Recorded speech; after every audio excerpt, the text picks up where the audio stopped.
జై శ్రీరామ్. ఆనాటి కాలంలో గురువులు దసరా సమయంలో విద్యార్థులు వెంట పెట్టుకొని ప్రతి ఇంటికి వెళ్ళి పద్యాలు పాటలు పాడేవారు.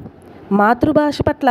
ప్రేమను, ఆప్యాయతను, ఆస్వాదాన్ని అందించేవారు విద్యార్థులకి. ఆ ఇంటి యజమానులు సంతోషించి గురువులకు డబ్బులు ఇచ్చేవారు, విద్యార్థులకు పప్పు బెల్లం పంచేవారు. తత్ఫలితంగా విద్యార్థులకు సహనం, ఓర్పు, ప్రకృతిలో ఎలా ఆస్వాదించాలో నేర్పు వచ్చేవి. సరదాగా ఆనాటి కాలంలో గురువులు విద్యార్థులు కలిపే పాడే దసరా పాట: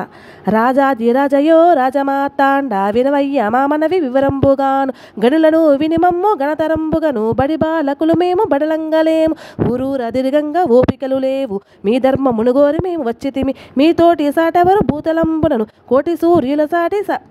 మీమోము సజ్జనులు మెచ్చిరి సభయందు మిమ్ము విప్రజన పోషక వినరయ్య మీరు రాజమహారాజా ఓ రమ్య చరిత చేపట్టి మా మనవి చిత్తమందుంచి చిన్నవారల మంచు చేరంగదీసి కాదనక లేదనక ఘనముగా చూసి పన్నీరు గంధంబు బాగుగా పూసి పండుటాకులు మంచి మెండు పోషకులను అయ్యవారికి చాలు 5 వరహాలు తెప్పించి కట్నంబు లిప్పించలేవలెను మా పప్పు బెల్లాలు మాకు దయచేసి శీఘ్రముగా నంపండి శ్రీమంతులారా ఏదయా మీదయా మా మీద లేదు ఇంతసేపుంచుట ఇది మీకు తగున దసరాకు వస్తేమని విసవిసలు పడక చేతిలో లేదనక అప్పివ్వరనక రేపురా మాపురా మళ్ళీ రమ్మనక